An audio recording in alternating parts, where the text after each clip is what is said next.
Yo tala Nyarara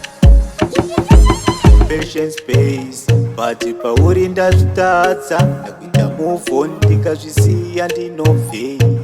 Hapana chandinobva ndotsvaga imwe plan Zvakangoomodana negonzo rinokoroma richifuridzira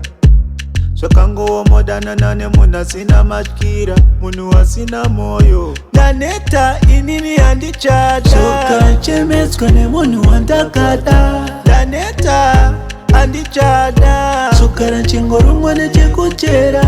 Ndaneta inini handichada Zvokachemetswa nemunhu wandakada Ndaneta handichada Zvokara chingorumwa nechekuchera Ndaneta inini handichada Ndaneta nema story Everyday tonetsana ne same story Utori hunhu hwako ndozva utori pamwe une zvakakugara zviri pauri Last time ukanditema nedhina ndikamukira chipatara ndangokubvunza kuti uri kubva kupi ndakazvitsvaga ndikazvishaya kuti coin pandatadza ndepapi handichada ini ndakutya zvaunoda kuti ndikutye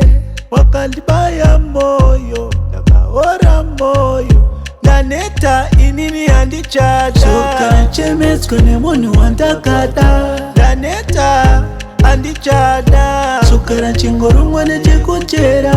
Ndaneta inini handichada Zvokachemetswa nemunhu wandakada Ndaneta handichada Zvokara chingorumwa nechekuchera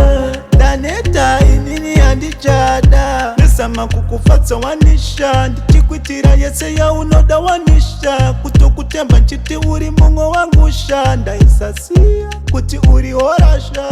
Pandaichema ndiwe waindinyararidza Nasi ndiwe wakunichemedza Aumana zvinoita rudo Ini handidi kufa nerudo Zvokara chemetswa nemunhu wandakada Ndaneta handichada Zvokara chingorumwa nechekuchera Ndaneta inini handichada Zvokachemetswa nemunhu wandakada Ndaneta handichada Zvokara chingorumwa nechekuchera